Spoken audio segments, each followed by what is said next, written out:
Mesdames et messieurs, vous venez de suivre l'échange entre les deux chefs d'État ici du lancement des programmes des systèmes de passation des marchés. L'adoption du calendrier de la session de mars 2023 en République démocratique du Congo qui va se dérouler à l'Assemblée nationale, c'est ce qui va se faire dans ce nouveau numéro d'actualité. Mesdames et messieurs, bonjour et bienvenue dans ce nouveau numéro d'actu dans le groupe de votre média Top 243 News Télévision, mais également www.top243news.com. Nous sommes en direct dans la chambre basse du Parlement pour décrypter ensemble avec vous l'évolution des débats autour de l'adoption du calendrier de la session de mars 2023 ici à l'Assemblée nationale de la République démocratique du Congo. Suivez les discours, on va juste y revenir.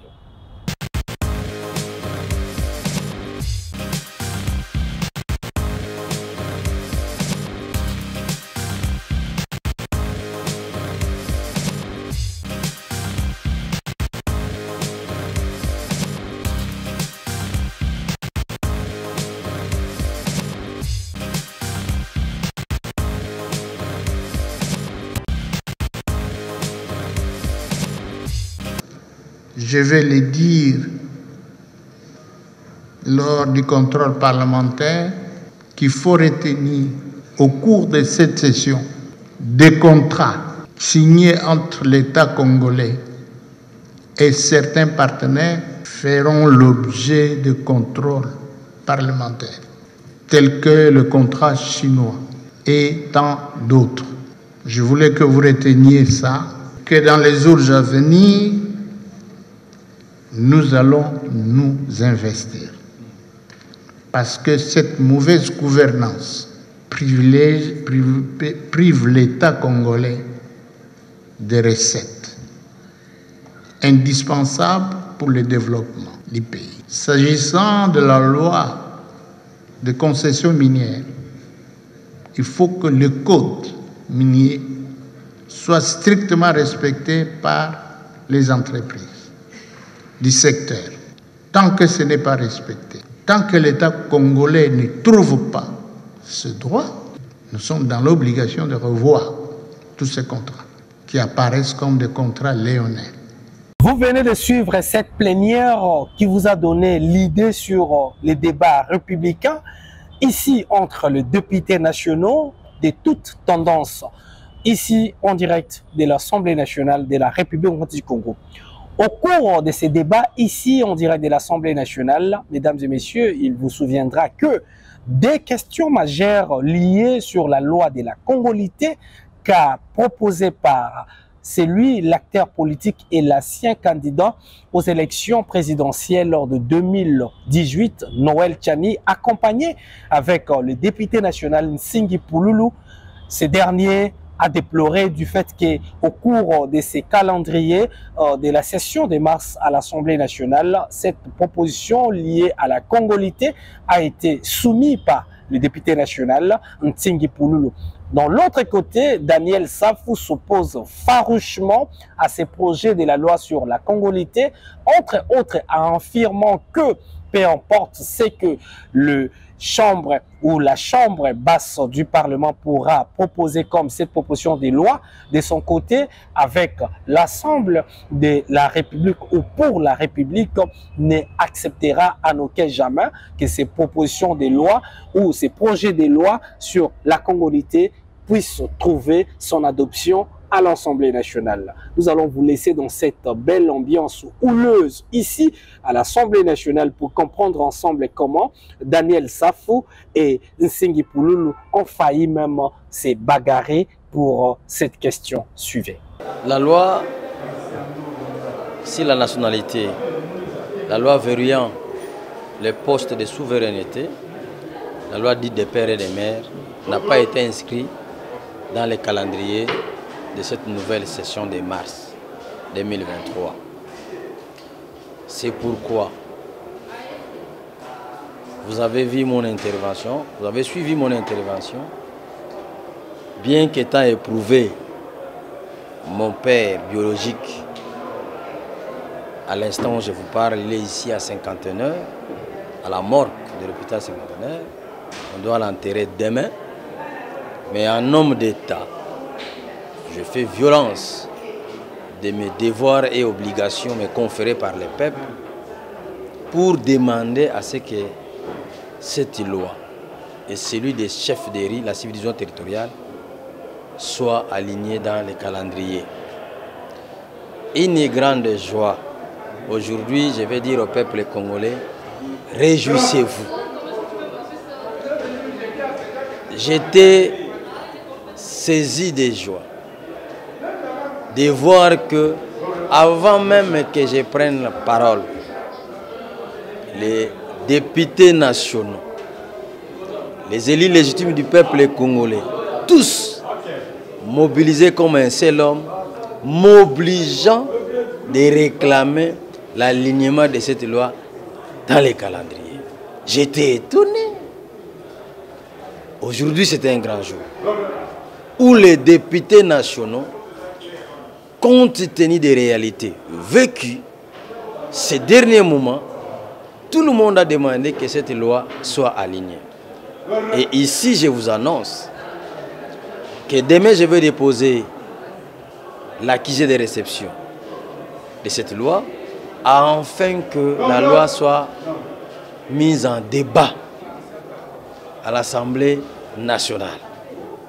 Encore une fois, errer les Congolais des pères et des mères, car la présidence de la République leur appartient. Vous autres, contentez-vous des postes qu'on peut vous donner. Vous m'avez vu intervenir autour, n'est-ce pas, du calendrier de la session, où j'ai vite fait remarquer il serait important que nous puissions confier les affaires de l'armée au gouvernement, qui, on suppose a priori, à l'expertise qu'en lieu place d'un député national. Donc, au lieu d'une proposition de loi, de préférence, un projet de loi que le gouvernement peut nous amener à ce qui concerne l'organisation, n'est-ce pas, de l'armée. Ça, c'est le premier. Le deuxième point, ce n'est pas un débat. C'est de l'escroquerie. C'est une spéculation. On veut viser une seule personne. Mais nous sommes aguerris là-dessus. Ça ne passera pas. Nous l'avons dit. Si réellement ils ont remis leur stratégie pour disqualifier Katoum, que cette loi-là passe. La loi passe à 9h, à 10h, vous verrez notre réaction. Je crois que notre réaction sera la fin du régime. Ça, je vous dis. La fin du régime. On n'a plus peur d'eux. Vous comprenez?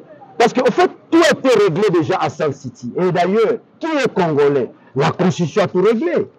Mais un Congolais, c'est lui qui est né sur le sol congolais. Ce qu'on appelle le jus soli. Un Congolais, c'est lui qui est né d'une mère ou d'un père. C'est ce qu'on appelle le jus sanguini. D'où vient ce faux débat? D'où vient ce débat, n'est-ce pas, lié à la ventrologie? D'où vient ce débat où vous sentez la corruption? D'où vient ce débat où vous avez un tigre d'un côté apparemment minable, de l'autre côté Noël Tchani, à la recherche de l'emploi? D'où vient ce débat? C'est un faux débat. Nous ne sommes pas là pour en débattre. Non, nous attendons les actes qui seront posés. C'est, n'est-ce pas, au lendemain de ces actes que l'ensemble peut agir. Mais nous nous préparons. Nous savons que ce n'est pas une loi. Ils veulent juste, n'est-ce pas, tromper l'opinion. Ils veulent juste distraire l'opinion. Parce que le combat politique à l'heure actuelle se situe au niveau de l'opinion. Qu'est-ce qu'il faut dire à l'opinion? C'est la distraction. L'opinion pense que Katumbi ne pourra pas se pointer avec cette loi-là. C'est ça l'opinion. Mais nous, nous disons l'opinion. Katumbi sera bel et bien candidat et nous allons gagner Félix. Compte tenu de ses limites, compte tenu de son échec grandiloquent, nous allons le gagner, nous allons le battre. Il sera battu. Il ne fera pas de mandat. Ça, c'est le premier point. Le deuxième point, on va vous distraire.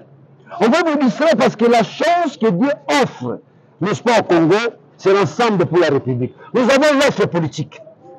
Cette offre politique fait peur. Nous avons la capacité, n'est-ce pas, de transformer les richesses du Congo, n'est-ce pas, qui sont encore potentielles, et en faire une richesse réelle. C'est nous qui pourrions, n'est-ce pas, le faire, pas d'autres personnes. Parce que ceux qui sont là n'ont pas pu le faire. D'ailleurs, vous avez appris, ils ont un problème de carnet d'adresse. Mais Katumbi a un carnet d'adresse. Katumbi a un carnet d'adresse. Alors ne faites pas confiance à ceux-là déjà qui se disent, nous n'avons pas un carnet d'adresse. Commencez d'abord par avoir réclamé la dette et revenez solliciter le pouvoir. Mon intervention, c'était sur la proposition de loi portant création, organisation et fonctionnement de l'Ordre national des ingénieurs en République démocratique du Congo. Il s'est fait que ça fait déjà plus de 3 sessions que la dite proposition de loi a été programmée, mais jamais alignée dans une plénière. Raison pour laquelle nous avons intervenu. Non seulement il y a eu doublon, mais il devrait y avoir aussi la correction de cette proposition de loi. Et donc nous avons demandé à ce qu'à la plénière puisse annuler la loi sur les bâtiments, en termes de bâtiments travaux publics et maintenir l'Ordre national des ingénieurs en République.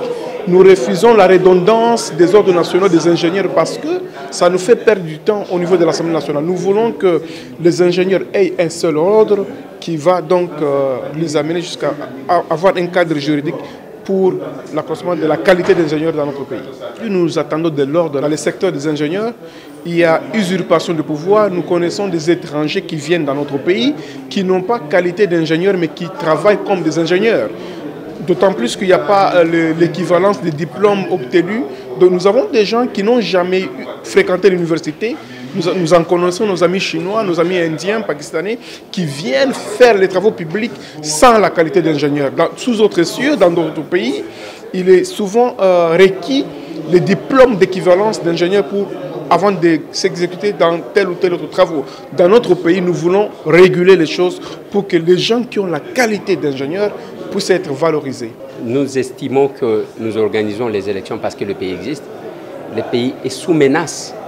Et nous sommes agressés et sous menace de la balkanisation. C'est comme ça que nous estimons que la priorité ne devrait pas être les élections, la priorité devrait être la question sécuritaire. Parce que si on ne fait pas ça, comment on va prendre ceux qui vont rester de l'autre côté? Parce que je l'ai dit, la carte que nous obtenons n'est pas seulement la carte d'électeur, mais aussi la carte d'identité. Dès lors que nous allons oublier, ignorer cette partie de l'Est du pays, c'est-à-dire nous consacrerons la balkanisation. Par conséquent, ce peuple-là ne nous pardonnera jamais du fait qu'on n'a pas compati avec ce peuple pendant les moments les plus difficiles. Dans le passé, il n'y a pas eu des élections sans l'Est, pas du tout. Il y a eu les élections sans Beni, Butembo et Yumbi. C'était les coupeurs de route, ce n'est pas les groupes armés qui avaient sémé les terrains. La terreur de ce côté-là, c'est qui avait fait que la CENI, après avoir enrôlé, ne pouvait pas déployer les machines pour les élections. En ce qui concerne la situation actuelle, n'est pas comparée avec la situation de 2018 parce que maintenant, là, on n'a même pas enrôlé. Et aussi, le Rwanda est parti de la protection de la tribu minoritaire, qui serait les Tutsis, vers la récupération des espaces, comme on a dit qui mettent en cause la conférence de Berlin. Moi, je pense que c'est à ce titre-là, ils peuvent ne pas me comprendre aujourd'hui, ils me comprendront plus tard parce que la révolution ne commence pas par un groupe, toujours par un individu. Nous sommes presque dans la même situation que l'Ukraine. L'Ukraine, le président a presque fait mandat. Personne, même pas un opposant qui parle. Alors qu'en Ukraine, c'est aussi un coin de l'Ukraine qui subit des atrocités de ce qui se passe aujourd'hui avec la Russie.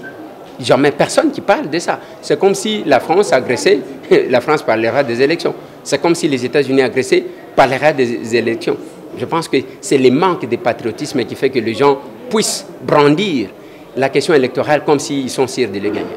Pour vous informer de l'essentiel de l'actualité en République démocratique du Congo, il vous suffit de vous abonner sur Top 243 News TV. Également nous lire sur www.top243news.com. Au nom de toute la rédaction, nous vous remercions.